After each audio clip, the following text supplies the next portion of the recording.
Have you ever wondered what the life of an instrumentalist is like? Why they play what they play and what drives them?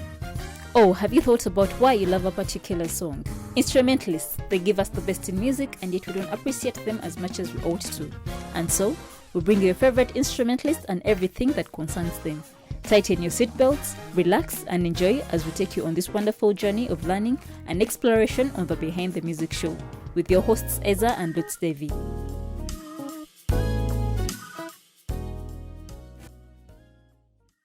Hello everyone, welcome to another session of the Behind the Music Show. My name is Eza. Welcome. We are very appreciative for taking off the time to watch the videos that we're uploading. And I would like to encourage you, in case you have not yet subscribed, please hit the subscribe button, take another step, and click on the notification bell so that each time we upload a video, you are notified instantly, so that you are in the know. You never know, maybe the first person to watch that video that we have uploaded for that day. But thank you so much for the support. Keep the comments coming. We are receiving them and we are reading them. Today, I have been dressed by the impeccable Ruzi of Ruzi's Touch. If you want to get in touch with her, the number is right on the screen. Give her a call.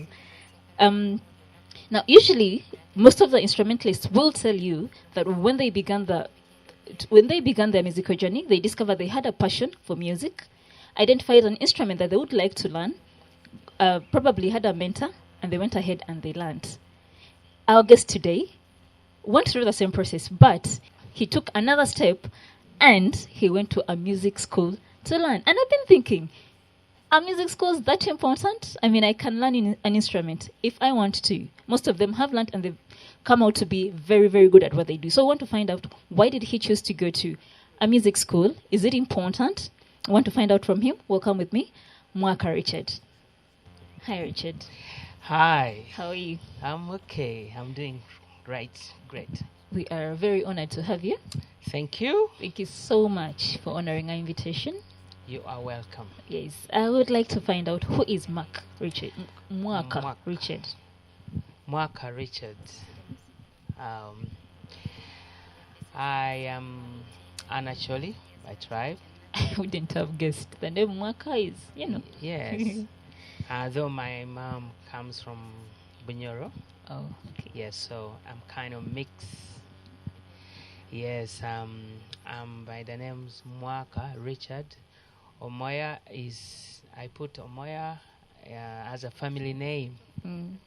Yes, an adult.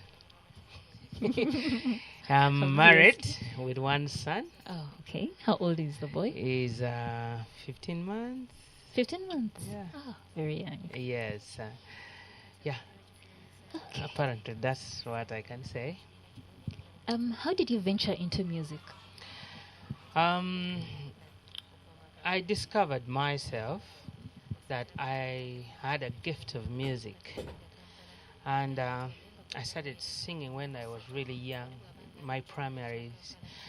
And then when I grew up, I studied, and when I went to campus Makerere, actually I had applied for music, but because I didn't do it in O level, they sent me to tourism.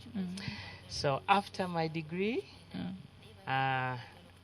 because the Lord, I think, had prepared it, I got a sponsorship, and I went to African Institute of Music, and I earned myself a diploma in music. So music is my gifting and as well my profession. So which instrument exactly did you major in? Yeah, well, I majored in classical music, classical guitar, but I didn't take it serious because my heart was on saxophone, and I had to give more attention to saxophone.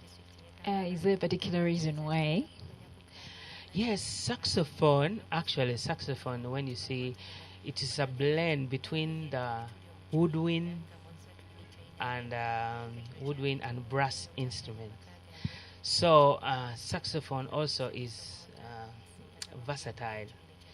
It can go in any genre of music, in soul, in kind of jazz. So it is really versatile. And me loving um, being a worshiper, and I like something that has soul in it, and I had to choose saxophone because it would really resonate with my heart. Oh, awesome. So should one really go to music school? Because we've seen a number of instrumentalists that pick up an interest in an instrument, they go ahead and learn, and they just keep practicing and practicing, and they get really, really good at it. So is school that relevant to an instrumentalist? Yes, school is relevant.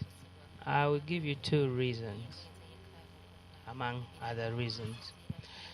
Music as a language, music is a language, and as a profession, every profession has its language. Mm. So when you are among musicians and you don't know their language, you might as well not be. It will not go well with you. Mm. For example, if you find a group of musicians, they start talking, play the pentatonic, play the Mixolydian scale, and you are saying, okay, what is that? So music opens up your mind to begin thinking, or to begin speaking the musical language, where somebody would have difficulty in finding out what is meant by Mixolydian, pentatonic scales. You automatically, they teach you music theory, so you just know. The musician will just tell you, we're in this key, we are playing pentatonic scale, and you're boom, there you are. A second reason is music has discipline. It has discipline, and it will answer the four. I call them the four W's. What should you play? Why should you play? When should you play? And where should you play it? So music has dynamics. When you get to learn music, there's dynamics. The dynamic has discipline itself.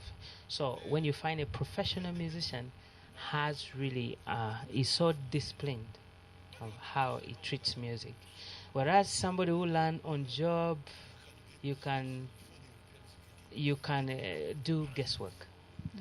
There's a lot of guesswork to those one who never really went to school. Yeah. You've mentioned about the four questions. Yes. The what, the where, the why. Why are they very important? Why should an instrumentalist ask themselves those questions frequently? Yes, there's what is called synergy in music. That a group of musicians, take for instance, let me say Don Moen, when he was making one of his albums, like God Will Make a Way, he used about 70 musicians, and they were all playing. So one could wonder, how can 70 people play an instrument and yet there's no interference? All that comes with the music. Why, when, where? And as a simple definition of music, if I may say, is an organization of sound and silence. So if you're not trained in music, you can think silence means denial. They don't want me to play. I have to play everywhere. But sometimes the music will tell you, hey, fall back, let the other one play, or come and just play a little. And so that's the discipline I'm talking about. Oh, so discipline is very, very important. Very important. Okay. Does your son? Oh, he's 15 months. Yeah. I was going to ask if he plays the instrument. Do you have plans for him to play? I have plans, but I can already see it in him that he has rhythm in him. Even to an extent, even he can bring, let me say, a teaspoon and begin knocking and the breakable cups. You know, they sound, and I begin dancing. Yeah, so I see musicality in him, and then I think I have good plans for him. I could say the instrumentalist in him is fighting to be Yeah. set free. Yes. Oh, we are praying for the best for him. What else do you do apart from playing the saxophone? Well, I told you I'm a gifted musician, and I can play drums. I play keyboard. I play the guitar, Wow. acoustic guitar. Mm. So I train kids, and mostly my clients are kids of people who are well-to-do because they have traveled. When you travel abroad, like I traveled in South Korea, and almost every home has an instrument. Wow. Yes, so they are the people who, they say instruments, musical instruments, they bring the skill. There is that skill that is created of memory, and they sharpen the intellect of a child. And studies have shown it that musicians think twice more than someone who is not a musician. Yes, because there is a lot, the dynamics I told you, like when you are playing sight reading, there is a lot you have to consider. This one I have to play, the timing, the rhythm, the dynamics, whether I should play soft or loud. There's a lot. So your memory is really thinking more than somebody who's not really a musician. Yeah. So would I be right to conclude that not every well-to-do person, if I can say that, is training their children in music, is really driving at them ending up as musicians? There is another discipline that they are trying to instill in them. You're right, because there is too much discipline. When you get that musical discipline, you can even use it in other areas of your life. Yeah. Oh, awesome. Yeah. So music is that interesting. Yeah. You said you teach children? Yeah, I teach children, and I teach them guitar, voice, just keyboard, classical keyboard, yes, and then drums, and do you saxophone. teach as part of a school? Do you have your own school? No, I've registered my school, but it's not yet. I've not yet started. There's some few things that I have to. There are some few things that I have to get in place with the government. But I teach in homes. Parents normally call me because there's a reference. If I come and teach your kid, you refer me to. So that's how I get most of my clients.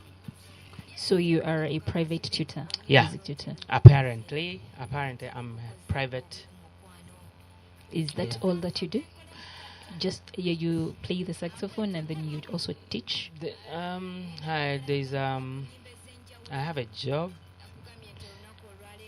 but it's also concerning music. Yes, I teach in a Little Cranes. Oh. So I am the music instructor there. Yes, it's a kind of halfway international school. Yeah, so basically your life is surrounded by music. My life rotates around music. Yes. Yes. So, you said you also minister in church. Yes, I am an artist, recording artist. And then I am a choir director in a Revived Glory Church in Intinda. Mm. Yeah. Usually, I feel Mm. as church we're not really doing so much. We're not giving so much for music in terms of music. I always feel like we can do better. Yes, What do you think? we can do better. Um, Music is really costly. To begin with, music is a costly venture, and the secular people have known it and they have invested. That's why when you compare, mostly in Africa, when you compare secular music with Christian, you find that the secular people are more aggressive, while the church always tend to keep it. Yeah, they keep it low. The other guys are hyper, and then secular people, they have a lot of platform, the bars, the what the constant shows that they do around. But Christians will not go to the bars. I don't know. Yes, but that's my take. So we have few platforms, and then another thing, Christian music is not really supported so much. I yet to know why. Because maybe the secular music is louder. Because the secular people pump it a lot. Okay, so Christian music is a little bit. It is not being promoted so much. Maybe like one bassist that we interviewed one time said Yes. we need to take it aggressively. Maybe we are a little bit more laid back, and you're thinking this is how we are. We're supposed to be very graceful people, and we're not pushing it as much as we should. Yes, you see, everything comes with an outcome. When you want to push something, you see the end from the beginning. Let me say, most people, they tend to say, why should I really take it aggressively when the outcome is not really going to, I'm not going to hand. Now it is when it comes to earning bit of it, you find the Christian is marginalized, so they don't have so much opportunities of earning from there. And then even if they have, it is peanut. Okay, someone goes and play maybe for, let's say, Jose Chameleon, and then he's given 2 million, but go and play a concert of a Christian person. If he gives you like 300, you said, I have helped you a lot. So you see the drive, there's no motivation in the Christian circle. Okay, there's no really motivation. That's why they lay back and keep it low. Yeah. Yeah, but I really think we can do a whole lot better, Yeah, we can. and we can reward our people much better so that they don't find alternatives elsewhere. Do you have any albums out yet? My first album I made was I wanted to bless the people of the North. So it was an Acholi. It was about 7, 8 tracks. And so from there, then I started coming to the Central. I made a video, I think two videos. One in English, it's called Bright Future, and one in Luganda, yeah, it's called Zolo. What was the name of the album? It was the one of the North. Yes. It was it took the name of one of my songs. Yes. It was called Chaden, which means testimony. Oh. Yeah, in actually. Any particular reason as to why you probably wrote the song? Yes, they say charity begins from At home. yes. So, and then when I look in the Bible, they say you will you go. Jesus sent his disciples go and preach the gospel, beginning from Jerusalem. So my roots is my Jerusalem. That's why I decided to start an album from actually from Gulu. It's saying about the goodness of the Lord in a church land. Yes. Awesome. What can I say? You say Afoyo Mate. For my tech.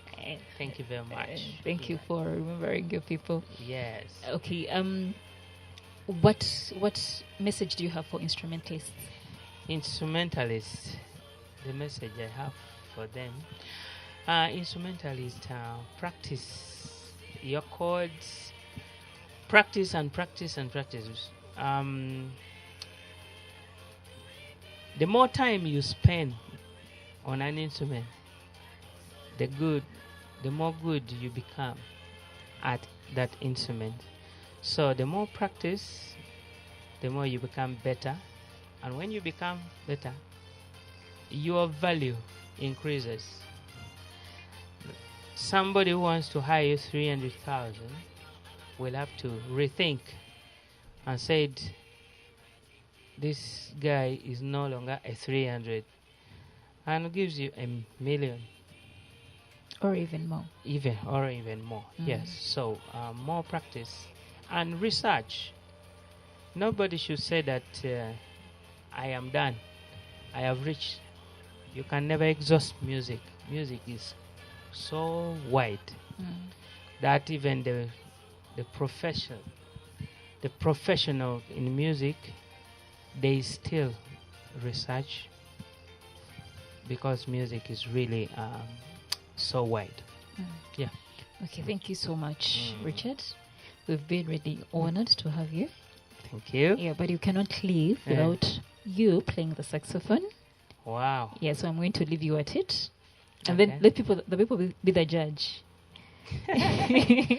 Yes. As I told you, music grows. So I may not say that I'm now at my best, but the skill is there, and more practice. If you catch me up 2 years, you will see that I've grown in it. Yes. Okay, so Richard is going to play for us the saxophone. Okay.